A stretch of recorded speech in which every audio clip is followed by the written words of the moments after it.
We are live. Hello, hello. Welcome. Second episode. Suffragette City.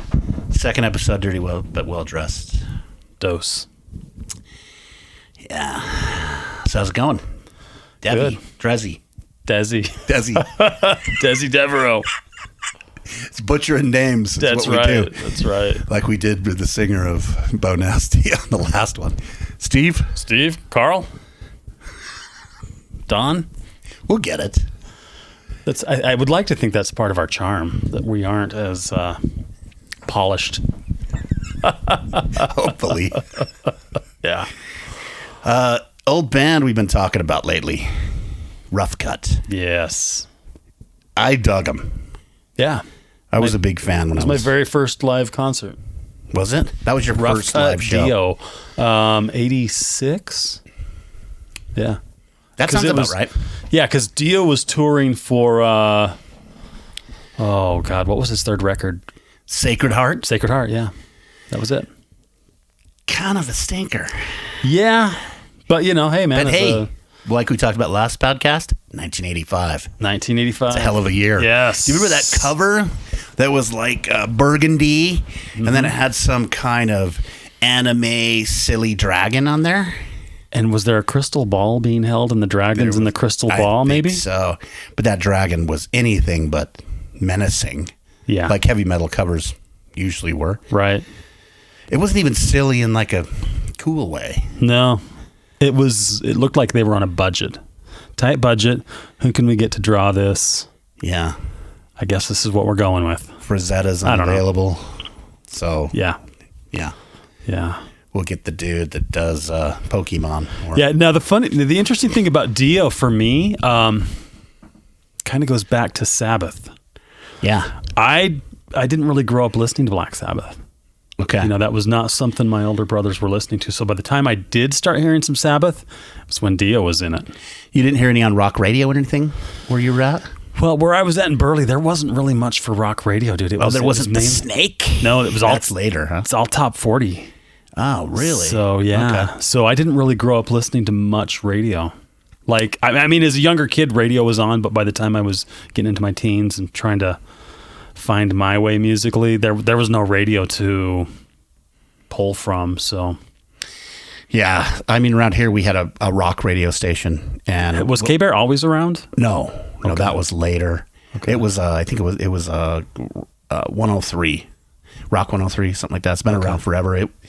What would be considered classic rock now, which wasn't at the time, but they would play some older stuff as well, you know. But your basics like The Who, Aerosmith, right?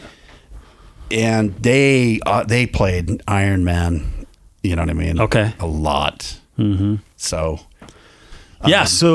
but that's it for. I mean, as far as Sabs is concerned, with Ozzy was Iron Man. Yeah, but I loved it because it was dope. Yeah. So, because I was not really introduced to Sabbath until Dio was in the picture, I prefer Dio Sabbath over Ozzy Sabbath, which I know is kind of blasphemy, but you know. Well, it depends on who you're talking to, because I love them both. Yeah, I love. In fact, I would make the argument that Dio with Sabbath was like some of the first, or not the first, but at least the heavy metal side of stoner rock. You know what I mean? Yeah, because it's very occultish and it's. You know, it's atmospheric. It has this vibe that's crazy. It's so cool. You know what I mean? Because Dio was probably writing his own lyrics, right? Yeah. Unlike Ozzy. Yes. Yeah. That's true. So Dio brought the fucking dragons and the magic and Ozzy Sab was a little more hippie-ish. Yeah. You know what I mean? Yeah, I would say so. Yeah. And they didn't really do any hippy-dippy with the Mob Rules or Heaven and Hell. Love those records. They're fantastic. Yeah, Heaven and Hell. Yeah, Mob Rules was my favorite as a kid. Cool. So, cool. But you know, like live shows though, I missed the Ozzy with Sabbath. Yeah. Just growing up, when I grew up at my age, they got Ian Gillan right after Mob Rules and had Born Again, which I like, but it's definitely not the pinnacle of good Sabbath. See, And I went to that show. That was probably my second live show. Sabbath was never really super on my radar. Like, I don't think I've heard any Sabbath with Ian Gillan. or anyone There beyond was that? only one record. Okay.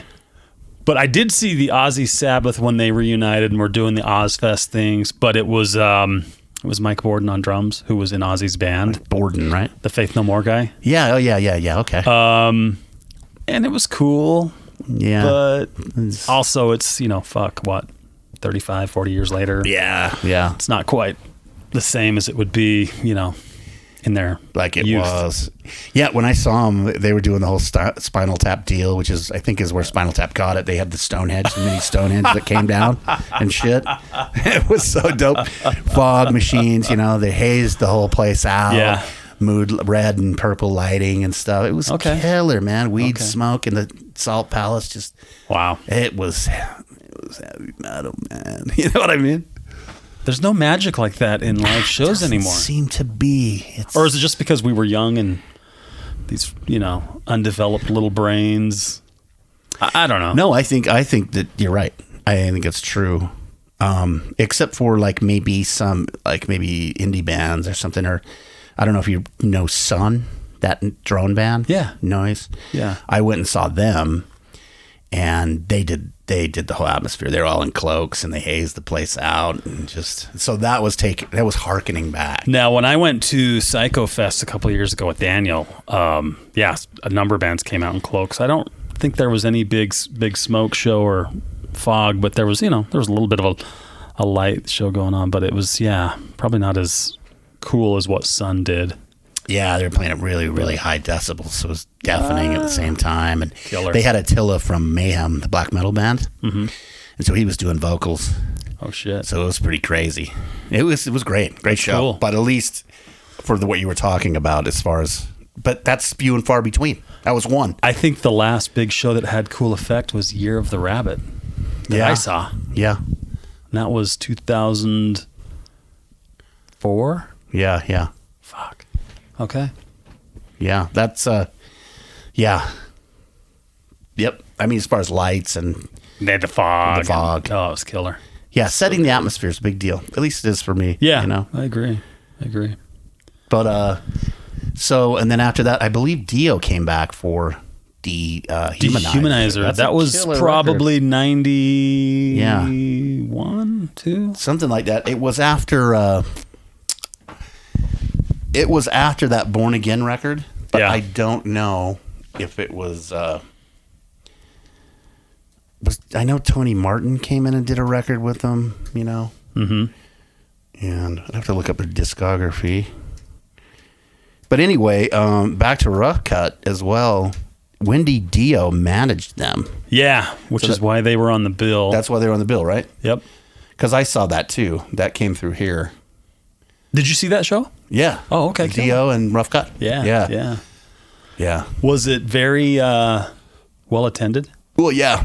I mean, Dio was doing pretty well at the time. He had Holy Diver and he had the momentum of Last in Line. So Yeah. Here's what I remember, because again, this was my first big concert, right? Mm-hmm. I remember. So I go in with no expectations of what to expect for a crowd. I mean, it was at the Mini Dome, which is the football stadium at ISU in Pocatello, Idaho. So it's it's pretty good size, but at one point Dio said, it's not a very big crowd tonight. Go home and tell your friends what they missed. Oh, well, I thought that was interesting. Yeah, maybe, I don't know if he was just saying that or he did realize he was in Pocatello, Idaho. Yeah, you would think, right? Yeah, the power. Although David Lee rock radio. David Lee Roth once said on Letterman his favorite place to play was the Mini Dome in Pocatello, Idaho. Really? Yeah. He said those people are just starved for entertainment. Is he talking about the groupies or is he talking about the... I don't know. Maybe both.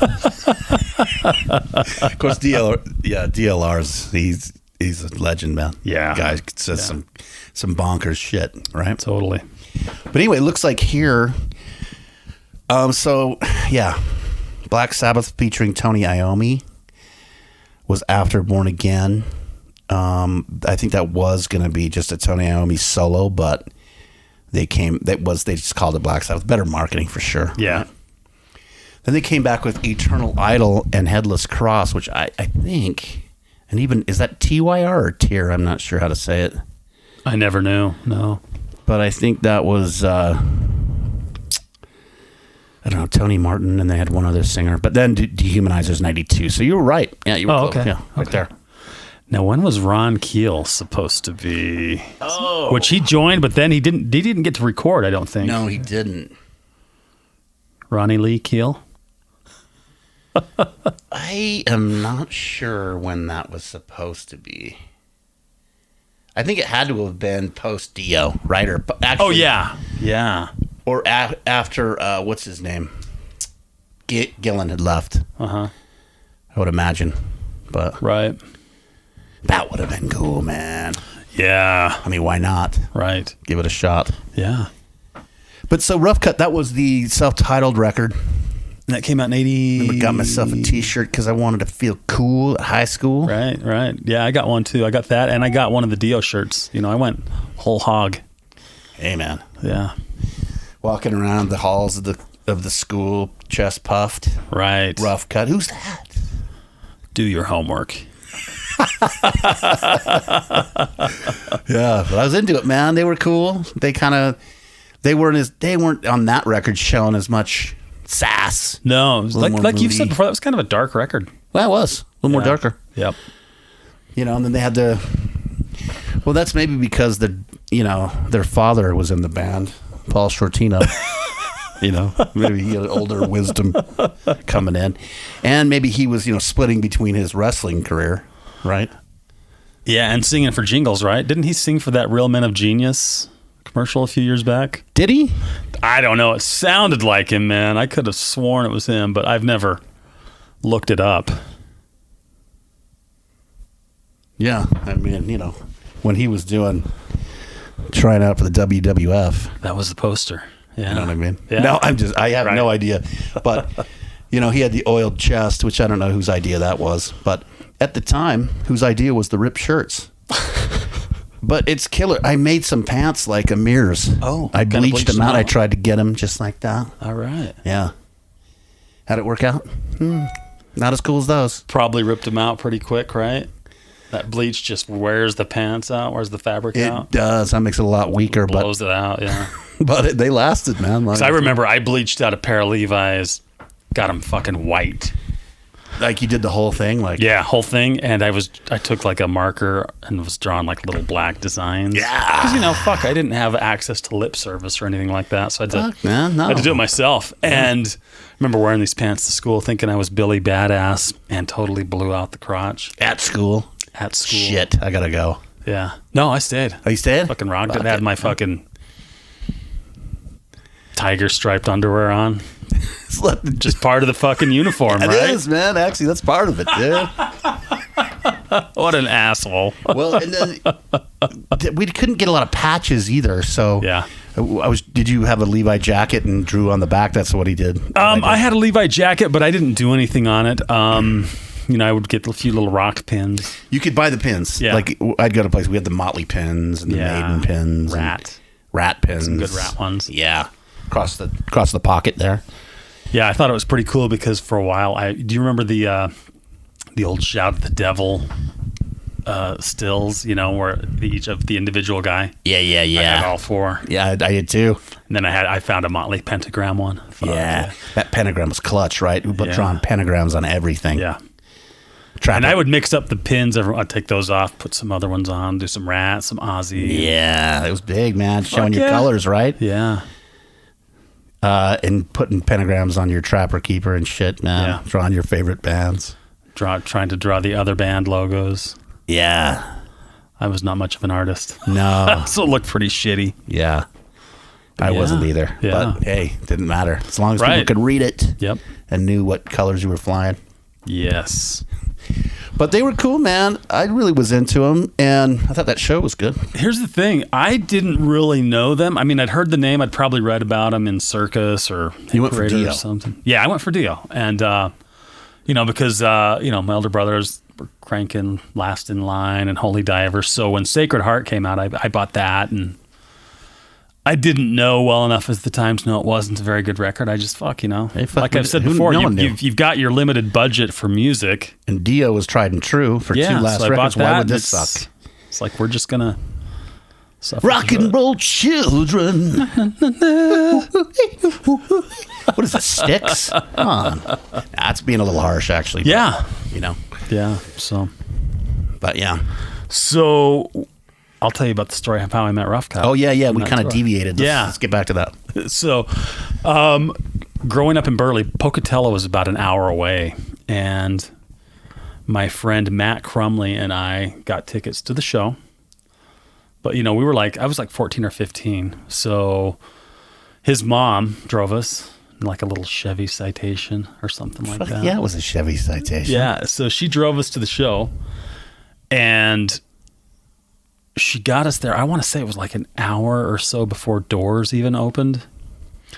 And I don't know why she did this, but she drove around the venue, dropped us off in back of the building by the buses. And she said, I'll meet you back here at, I don't remember what time. Let's just say 10 o'clock. I'll meet you right here at 10 o'clock. Okay. So we get out.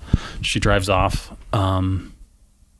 So we start walking around the building to go to the front, to where the doors are. And as we're doing that, we're kind of taking in the buses and whatnot. And probably where the band is. Yeah. And again, I was like 14 or 15. So I was just kind of in awe of all of it.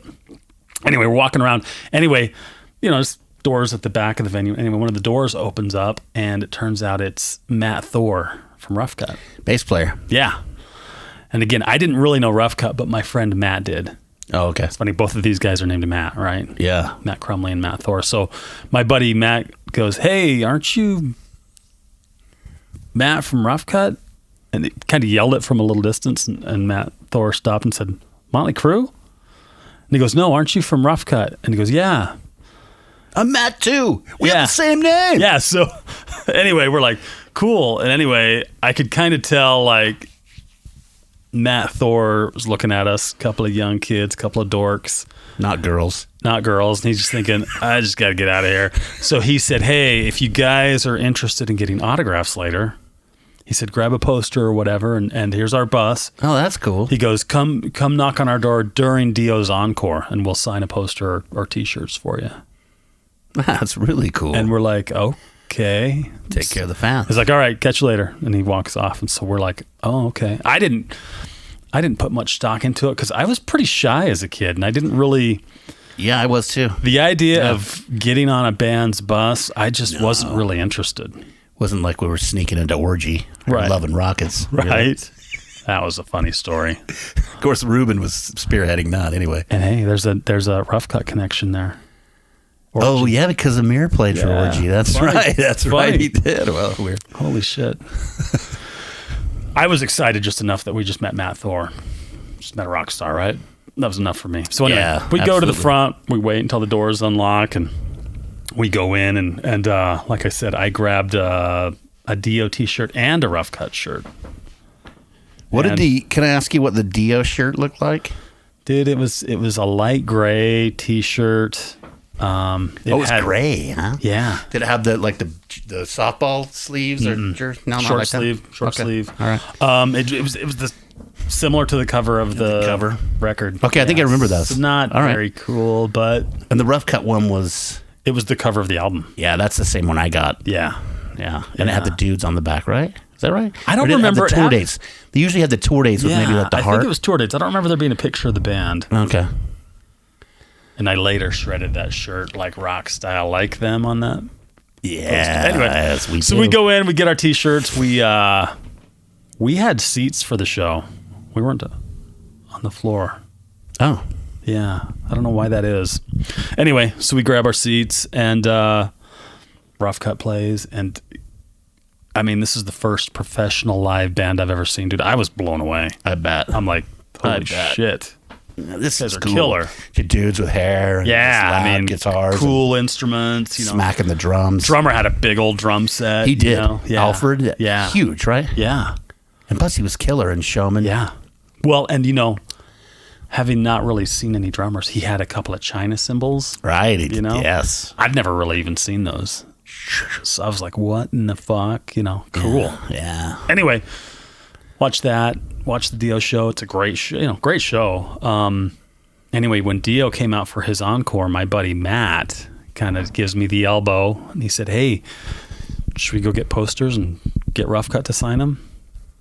And like I said, I was kind of a shy kid, so I was like, I don't know. Anyway, he goes, sure he meant it? Yeah. Matt's like, let's go do it. So I'm like, okay. So we each, we went and got a poster, and The cover of the record poster? it was the picture. It was a poster of the band. Oh, it was. The back of the cover. Oh, it was that. Okay. Greased chest, Paul Shortino. Yeah, I wish I could remember those merch tables back then. I would just have a heyday just going back and remembering all those pieces of. Right? Yeah. Yeah. Someone needs to do a coffee book table of that kind of shit. No shit. Those photos are out there. Yeah. Maybe that'll have to be a project we do. That'd be killer. That would be cool. Probably wouldn't make any money, but it'd be fun. But it'd be pleasing. Yeah. Anyway, so we get posters and we head towards the back of the building. We knock on the bus door, and the door opens up, and I'm guessing maybe the guy's a tour manager or something. He's not a member of the band, or anyway, he said, "What do you want?" And my buddy Matt said, "Well, Matt said if we came out during Dio's Encore, the band would sign our posters." And the guy's like, "Let me check." And he shut the bus door. What are you guys thinking? Oh, man. Yeah, we're thinking, out of here. I'm thinking, I don't think this is going to happen. Yeah, let's just get out of here. It's kind of what I want to think. Let's just get the fuck out of here. Go. Anyway, door reopens. The guy says, "All right, come on up." Oh. It's like, oh, okay. All right. So we walk up onto the bus, and I'm just trying to take it all in. There are liquor bottles everywhere. Oh, because the front probably has that little lounge area? Little lounge area. Okay, yeah. It's a lounge area. So there's like a table and some like couch types situation. It's kind of next to a little kitchen. Probably had the booze. I don't remember a kitchen, but probably. Sort of. But yeah, there's these booze bottles, and 4 of the band members are sitting there, and there's like, I think 4 girls there, and they're all in their underwear. Yeah. Right? Career established. I'm like 14 or 15. I'm just like, Jesus. This is what I want to do. That's exactly what I thought, dude. I thought, this is what I'm doing. And I start doing the math. I've got to buy a drum set. Here's how much I need to save per, Son. Yeah. Are you there? Oh, huh? So, so they're passing our posters around, and as they're signing it, one of the guys yells, "Amir, come out. We need you to sign something." So Amir Dirac comes out of the back of the bus. He's doing up his pants, signs the posters, heads straight back.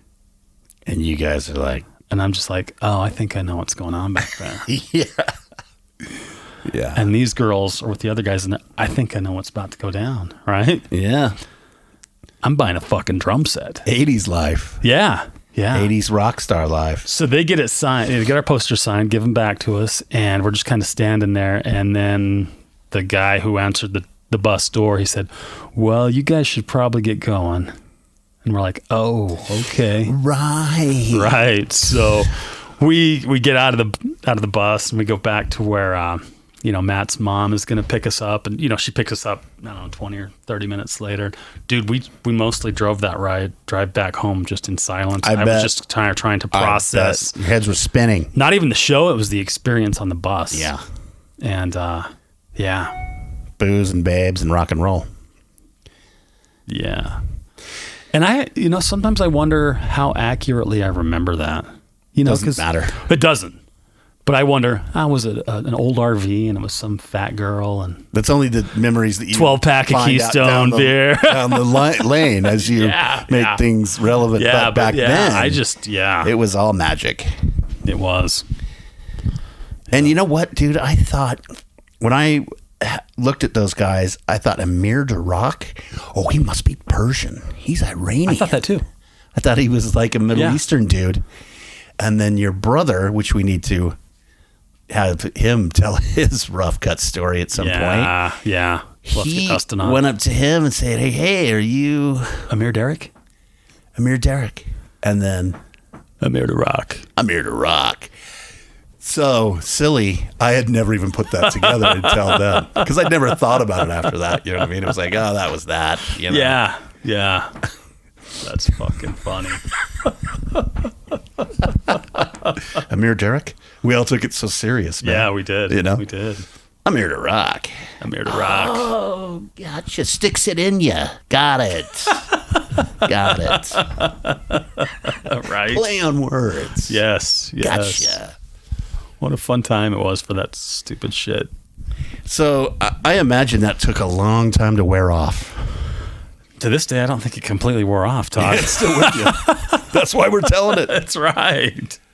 Yeah, no, it was, I mean, I was just hell-bent on getting a drum set and learning how to play, and needed to join a band and move to California and blah, blah, blah. That was your first show. Yeah. What was the next show that you went to, probably? It was Van Halen. It was their first tour with Sammy Hagar.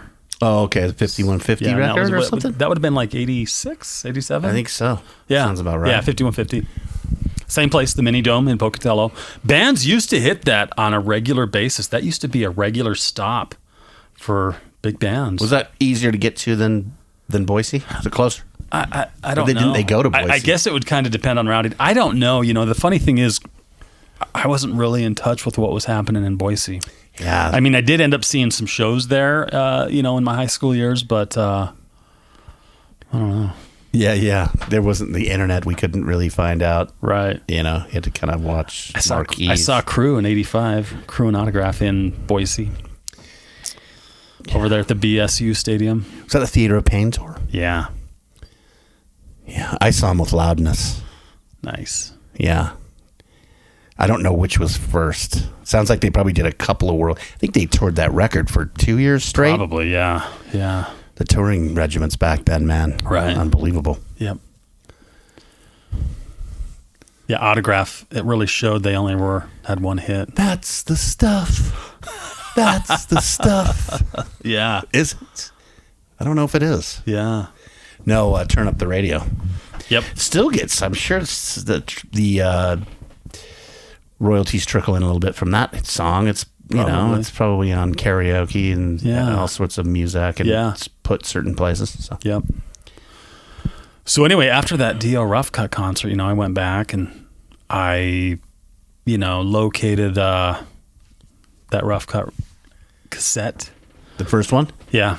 Yeah. Because I didn't have it prior to the show. So I got that, indoctrinated myself there. And then seemed like not too long after that, they put out Wants You. Yeah. Is that 86 or 7?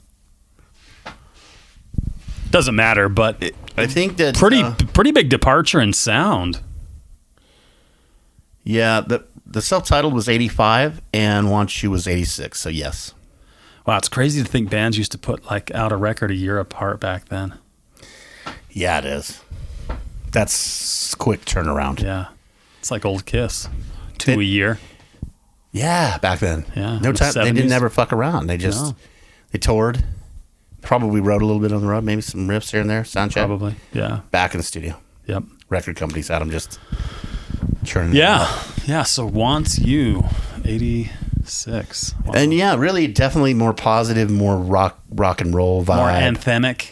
Yep. Kind of trying to write some anthems.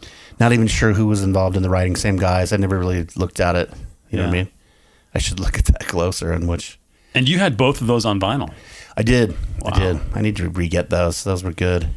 I'd listened to them at some point and kind of just went, because it wasn't the first one, but it was the second one I listened to and it just wasn't hitting. And then I came up to your place, I don't know, a couple months ago. Yeah. And we had put it on the little charge. Right. Yeah. And it was like, oh man. Yeah. It was sounding good again. So. Side note, do you remember we watched some old Rough Cut footage, and I think it was before they put out their first record. Do you remember Chris Hagar's hair? No. He was like balding hardcore. Oh, he was? So I wonder what he had done, or if he was wearing something that... probably a wig, huh? Because he's got lots of hair and... Well, he didn't have a ton. He always had even short bangs when... well, I mean, in that photo, he's got a thing on there. Yeah, lots of dudes tried to get away with that skullet, vibe back then. Yeah. And only the German bands could pull it off. Why is that, I wonder? I don't know. But the California bands... No, you had to be prettier than that. What's that dude, the rhythm guitar player for Black and Blue? Jeff Whoop they Warner. They really had to airbrush in a few strands. How many guys can we ask that question and get the answer there? I don't know. Yeah, you and me, Todd. Yeah. It's you and me. It was the first drummer from Wasp. Tony Richards. That's him. Jeff Whoop Warner. But you remember that they had to airbrush in those strands on the top? Did they? Was that airbrushed in? Oh, yeah, I mean, because I know he was definitely, I think they could only cheat it. He was so kind of much, like Phil Collen from Def Leppard. Def Leppard. He was it Collen or Colin? Doesn't matter. Colin. With as clean eating as he is, I'm definitely guessing he has a clean colon. So. Yes, he does. We hope. Wish him well. Yeah. Yeah, lots of guys, huh? That's a tough gig in a hair industry. Yeah. Then you got, what was the post? So when Rough Cut kind of, Want You just was a dud. I liked the record, but it didn't. Yeah, it did nothing. It didn't do shit. Neither of them did, right? No, neither of them did. And then they kind of, Dio couldn't even make it happen for those guys. I don't know why. But then they broke up. Dio was kind of on a decline there, too, at that same time. After Sacred Heart. Yeah. Because then he put out Dream Evil. That was the next one? Yeah, it was. There was it was a live thing. It had like 3 studio songs. Is that right? Intermission? Live intermission? That's what a live intermission. Okay. It had like 1 or 2 studio songs. Oh. Because Craig Goldie was the new guitarist. Craig Goldie from Jafria. Gayu Frya? Go to your heart. Come on, David Glenn Isley. Serenade me. It's lovely. I loved when we found that record. I should have bought that because I had it. Dude, I'm going to go in there. I'll bet they still have both copies. And if they do, I'm going to grab us both of them. Do it. I will. Do it. I got to have it again. I like that record. I loved the back of that record. They all had their shirts off for the single shots, the headshots. With the fan on low. Yeah. Room fan. Yeah. Just back another 10 feet. Right there. Just so the strands are barely. Just lifting a little bit. It's feathering out, Yeah. My favorite pastime of that was when I was hanging out with Doug, and I would always put that on. And Doug Yeiter? He would get angry, man. Yeah, he hated that. Why? I think we can know why. Oh. Because some people didn't like it. Yeah. A lot of people didn't like it. It's too soft. It was very soft. You know what I mean? It was almost like they were trying to be Journey-ish. Adult-oriented rock, absolutely. Yeah. People wanted Journey success. There was a lot of bands like that. Right. Give us a taste of that Journey Bon Jovi money. Cut the check. Yeah. So I don't blame them. Yeah. But silliness ensues, and it's enjoyable. Yeah. Yeah, so Rough Cut, they probably just split up, right? Because then 3 of them wound up in Jailhouse. That's what I was wondering. Is that the next, once they broke up? Because Shortino went on to do Quiet Riot 3. That's right. Yeah. Was it self-titled or 3? I think it was 3. Because there was Quiet Riot 1, Quiet Riot 2, or Mental Health? No, Mental Health was 1. Condition Critical was 2. And then DeBro left, or I don't even know the story there. Yeah. But so Shortino, I just remember The Wild and the Young. The Wild and that was a good song. Actually, no, DeBro did sing on the third one. So Shortino came in on the self-titled, which was after that. Okay. Because Wild and the Young is on. That was still DuBro. Yes, on that third record. So. Right. And I don't know what happened after that, but anyway. Yeah. And then Shortino did that Quiet Riot record. That was pretty good. I listened to it at the time. Funny thing is, I had that Shortino Quiet Riot record. I don't remember a fucking thing about it. I don't right now, but I remember I liked it at the time. I probably did too. I liked it. Yeah. Or maybe I liked the idea. Yeah. That's all that matters, I guess. Right. That guy from Rough Cut and Quiet Riot together at last. Yeah. It's like peanut butter and chocolate, man. Yeah. And so Amir went off with a couple more dudes. It was the rhythm section. It was Alfred and Matt Thor. Oh, so it was those guys. So they went off. Hagar went off and probably started his own business, or maybe he already had it going. Maybe he did. Yeah. I was surprised that he wasn't involved in Mickey Rat, some of the first Rat guys or something. That sounds right. Yeah. And I think he made some money, or he had money before, because I don't know. It seems like something like that had to fund this last go around when they came through. Yeah. But Jailhouse, man, and then they had that singer. The reason I was bringing that up is all the hair in that band. Yeah, and that was real hair. I mean, those guys were hair, magnificent hair. Alfred had good hair. Mm-hmm. Thor had good hair. Yep. DeRock had good hair. Yep. The singer, man. Wow. Yeah. He had great hair. He did.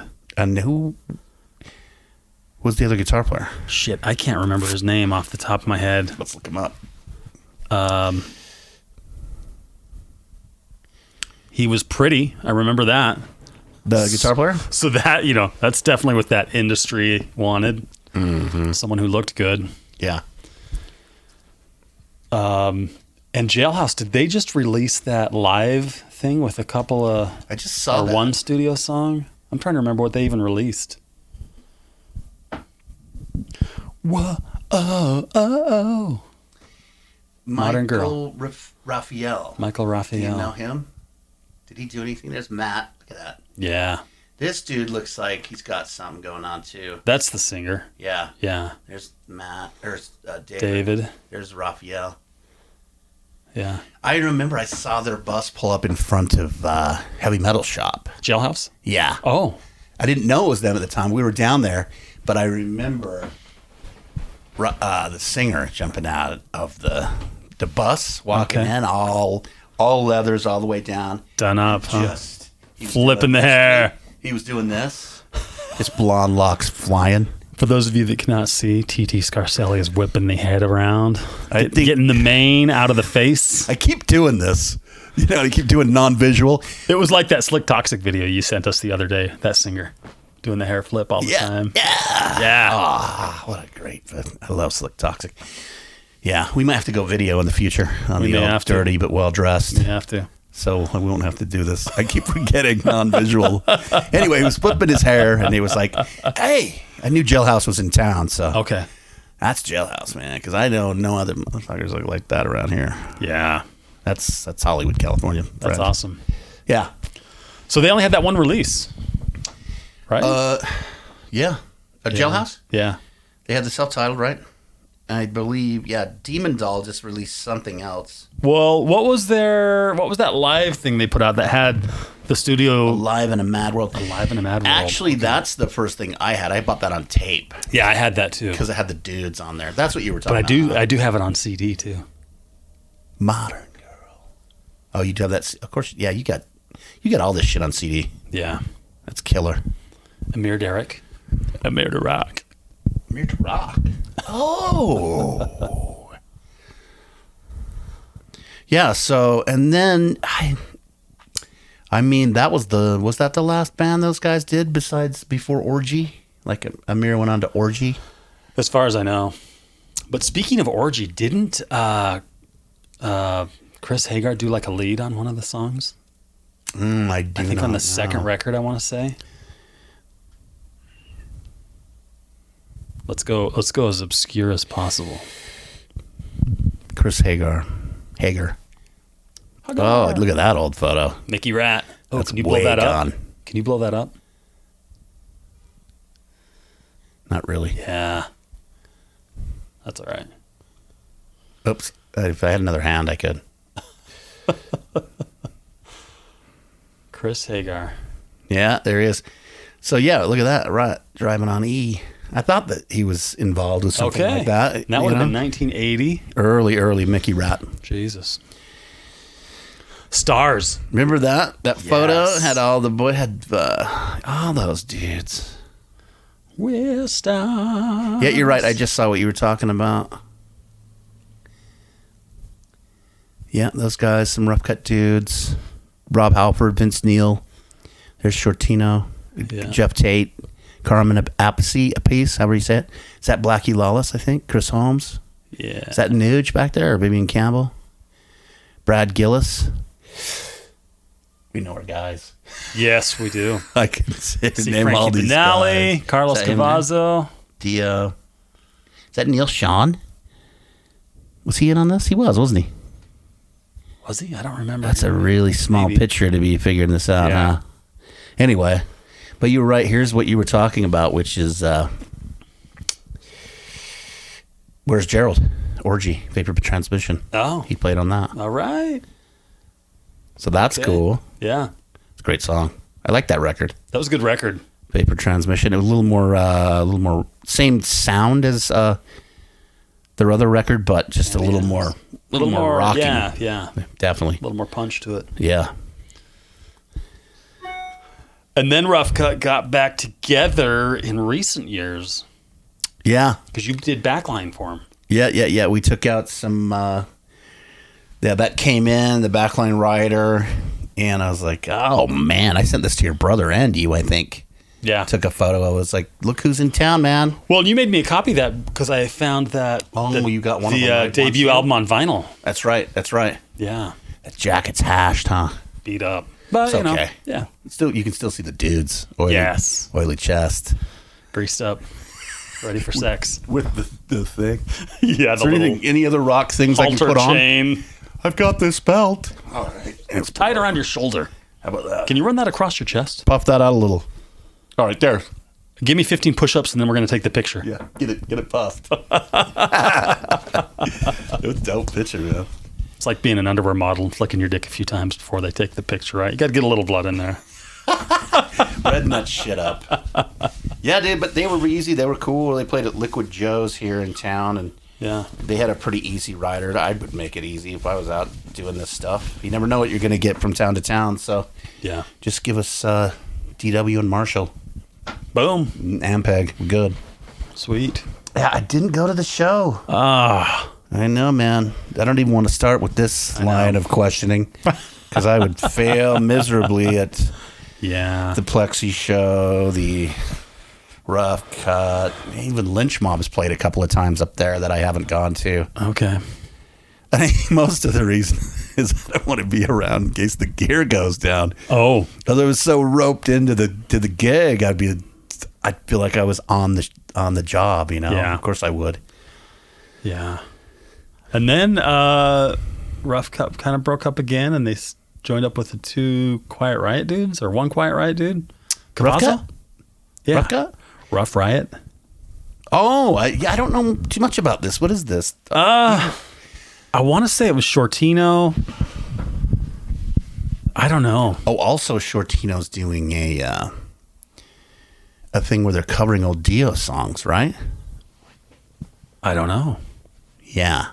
Like with The Last in Line or Dio Disciples. Like that. Yeah. Something like that. He's singing on it, huh? Well, he's got the voice for it. So. Oh, and he had Paul Shortino's The Cutt. The Cutt. Did he play with King Cobra too? Here we go back Did he around, really? man. Holy shit. King Cobra 2, 2013? Is that when Marcy was off getting the change? Yeah, Marcy was busy. Look at that. King Cobra 2, 2013. Paul Shortino. Making debuts on all of the guys. 2013. They were putting out a record. Wow. Yeah, and I haven't heard it. I should listen to that. But Mick Sweet is back. Carmen Appice. I don't know how you say that. Appice? Yeah. Italian dude, right? Of course. I've never heard that name before. Yeah. Cool, though. You know, I love his brother. I thought Vinny's killer. Because he played on Heaven and Hell, right? No. Yeah. No. Did he not? No, he played on Mob Rules. Okay, is that what it was? Yeah. Okay. He toured the Heaven and Hell because that's right when. Wait, I thought Bill Ward was the first guy out of Sabbath, not Ozzy. But then, you know, my history could be very well. I think incorrect. Bill Ward played on Heaven and Hell. Bill Ward, he did. Okay. But because I remember seeing a doc and they were saying that he was just so, you know, those guys, look how many years they'd been going at this point. This was 1980. They'd been going since what, 73? Something like that, yeah. Which is like 30 in drug years. I was going to say 7 years in human years, but in drug years, yeah. In drug and booze years is like 20. So, and touring, just end of the rope. Time for a break. Yeah. Really, but, yeah. So he played on the record, but then he was out, and then Vinny came in. Gotcha. Because Vinny played on the Dio records, right? Yes. I love his playing, man. Because he probably left with Dio, right? When Dio... I imagine, yeah. Or he was waiting, and then once Bill was gone, he was like, hey, I got a guy. Yeah. Vinny, great. I love his... Yeah. Just his groove. Yep. Great drummer. Yeah, so I didn't know that about King Cobra. I had no idea. About Paul Shortino in King Cobra. Yeah.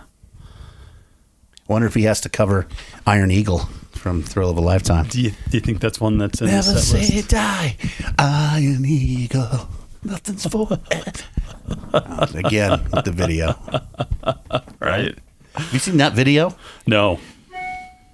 You cannot live another day. I don't think I've heard a King Cobra song. You've heard Hunger off the first one? No, I don't No? think I Ready have. to Strike? I don't think so. I like that first track. Because here's the thing. You said, oh, yeah, they looked cool. I didn't think they looked cool. You didn't? I did. Because here's the thing. Obviously, plus I was... Carmen was tried and true. He'd been in... he wasn't. Yeah, he was. He was, for sure. He was in Rod Oh, Stewart. he was in Bark at the Moon. He was in that video. Yeah. I mean, he didn't play on the record, but he... Right. I didn't think the blonde guys were cool in the band. I always liked the dudes with the black hair for some reason. Like LA Guns, dude. Yeah, that was... Yeah. And I would say the one big exception to the rule was Tammy Down. Oh, he looked killer as a blonde. Fucking killer. Just trashy. Yeah. Fucking cool. Yeah. Yeah. Yeah, man. I was down with those dudes. Well, again, when I got it, there was no other choices. Yeah, Sorry, right? King Cobra. But that was pretty much I had to go for that. And I, well, this is... Which, well, it was like that a lot for me back then. It wasn't a lot of choice. Yeah. You had to roll the dice. It was like, let's go with that. Same here. Yeah. Yeah. Until Matt opened up House of Music, and then he was getting... And his spot-on descriptions of what, you guys Yes. might buy. Yeah. Right. Seems like a mix between... Man-O-War and Poison. Poison. Really? Oh, that facelift explanation was great. Yeah. Sound like the Doors. Pass. Let me put it on. We This Die sounds Young. nothing We like- Die Young comes cranking on. This sounds nothing like the Doors. Yeah, I'll take it. Wrap it up. Yeah. Did you ever call him on that? No, I just played along, man. I was Yeah. very agreeable. Oh yeah, I see that. This does sound like Well, you don't Queensryche. want to ruin your connect for Right. Yeah. the good shit. And he was a nice dude, funny. I remember one time shooting the shit with him one day. He had lived in LA for a while. He was trying to play music back in the day. Oh, what did he play? He was a singer. Okay. And I said, "Oh, who'd you sound like?" Oh, fuck. That's a question. Rob Halford. Of course he did. And Zebra? Yeah, so I'm like, "Oh, really?" Yeah, because I'm sure so many guys sound like Rob Halford, right? No. Anyway, he's like, "Yeah, I had that range," and I was talking about do you have any recordings of your stuff? No. And then he was telling me that he used to live with some model down there, and she was taking care of him and paying the bills. Like, you always hear the stories, right? Oh, yeah. I just wondered, is any of this true? He pulled it right out of a Hit Parader interview, dude. Right. But he was the guy at home with his full-length mirror. You know those curl brushes as his microphone? Yeah. And he had the Brown spray brush. bottle with his shirt off, spraying his hair. Thing is, he had short hair at the time. Oh, he did? Yeah. Well, he had to cut it, when he came back. Coming into Burley and opening a business, you gotta look the Yeah, look part. business. You can't look. You're selling that music. He had the sausage cut. We got to find this guy. Bring him on. Yeah. Good luck. I wonder what his last name was. Maybe Vin will know. He might. Or Nate's buddy might know. He had a lot of great stories about House of Music, apparently. Yeah, because all you... Dustin went there too? I don't know if Dustin did. I think that was around the time Dustin was already living in LA. He was already out. So, So yeah. was you three. Yeah, because he opened that store when I was probably a senior in high school. Okay. So prior to that, when I wanted to buy music, it was pretty much the sound company, or there was another little place that was around for a while that sold some cassettes and stereo equipment, but I can't think of its name. Phase 4, maybe? I don't know. Phase 4? Phase 4 stereos, yeah. That's a great name. Phase 4 stereos? Something like that, yeah. God, it was so hard to get good shit back then. So that's why, even though that guy really didn't give great explanations, he really did, but they just weren't very correct. I just think he probably thought, well, these are popular bands, so if I tell them they sound like popular bands, they'll buy them. In his mind, Zebra was never a popular band. Actually, he probably never said Zebra. I probably just pulled that out of my ass that day. Oh, he said it. He may have. I don't know. Alcatraz and Alcatraz. Tigers of Pantang. Yeah. Who? Yeah. Love it. Sound like a cross between Hanoi Rocks and Warlock. And then the Lost Boys. Guy's drunk. Sound like so-and-so, but the singer's drunk. I thought, Well, how would you know? Do you sing like that when you're drunk? And I know this. In fact, Mark from Bo Nasty was drinking right when you saw him, and he was killing it. He was. So, excuse me, Matt. How do you know he was drunk? Right. That might be just a style. And it's not to say you can't sing when you're drunk. Yeah. Do you know Randy O? Have you heard Don't Take No for an Answer? Yeah. Yeah, I've heard it. Yeah. We had the same girlfriend at one point. Yeah. It was her sister. He was dating her sister. Right. When I was living with the other sister. Yeah. Right. So back on Rough Cut. Oh. These little side tangents, man. Hey, man. We live for side Going for a ride. Rough Riot, which I think was Carlos Cavazo. Okay.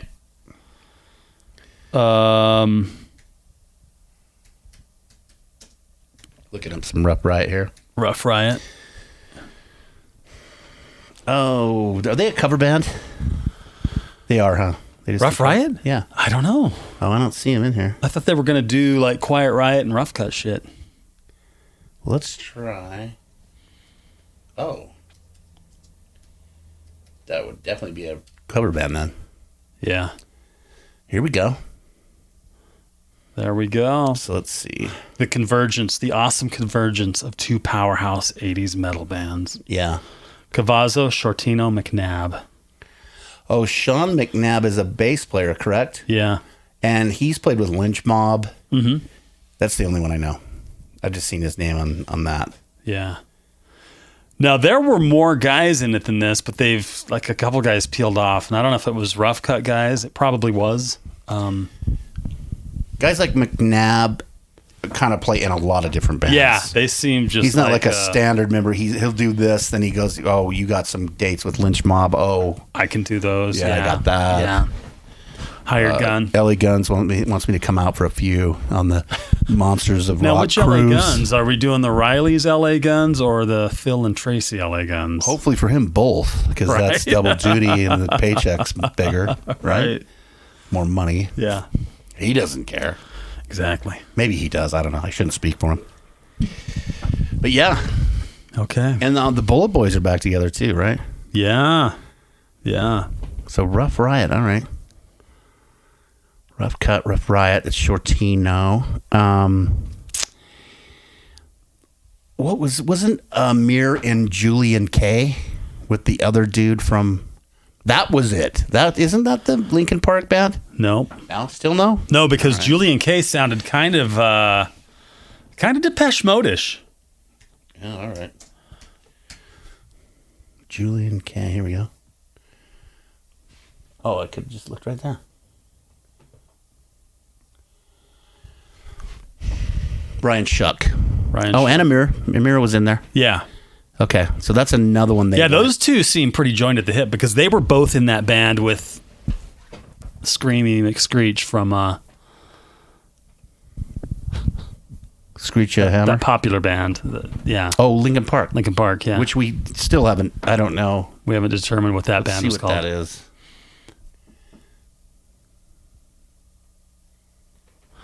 And then they kind of got on the outs with old, what's his name, from Orgy, Jay Gordon, right? Yeah. Dead by Sunrise. That was the name of the band. Oh, okay. I'm glad you found that. Right here, right?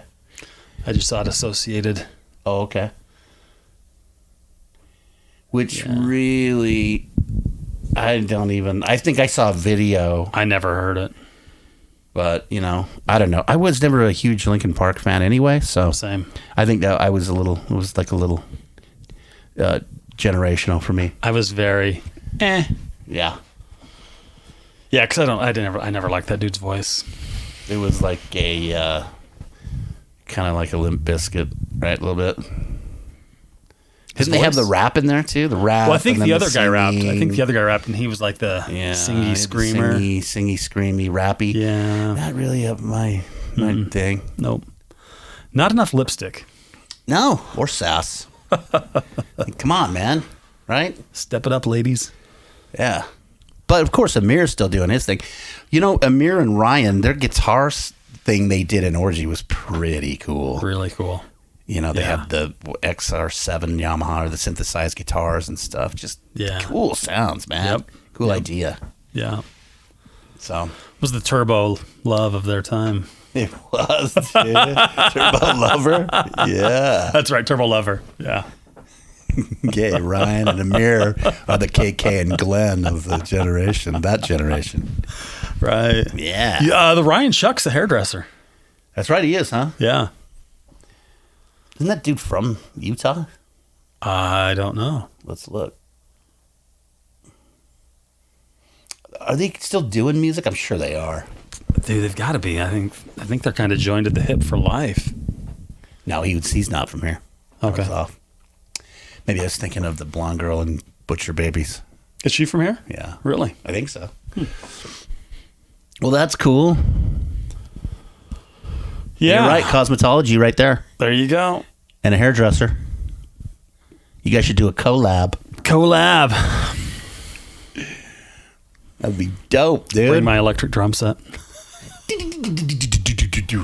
Right. You ready?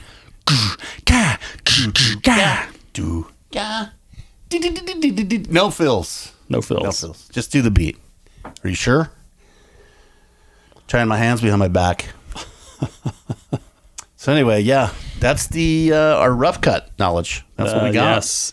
We'll have to get Dustin on here one time to talk about his audition for Rough Cut. Yeah, man, we got to hear that story. He auditioned after Paul Shortino was out. We could try to tell it, but I don't remember enough about it, and there's some details that only he would know because he was the one that was there. Exactly. But I was pretty excited when he told that. My eyes were And I was much older. I was feeling like the 14-year-old outside the rough cut bus. What? Really? So how great was that? Yeah. Which is funny because Dustin's voice is nothing like Shortino's. And that was right after Shortino was out, right? Well, it would have been I don't know because Yeah. Right? Yeah, because if they were looking for a singer, right? That would have been After Want You. 87, 88-ish. So Yeah, we'll have to get him on yeah, so he can tell the. I'll talk to him side. about it when we grab lunch today. All right, and we'll get Benny coming up on some pods too. Yeah, yeah. All right, man. Want to wrap it up? Let's wrap her up, man. All right. Episode 2, closing down. That's right.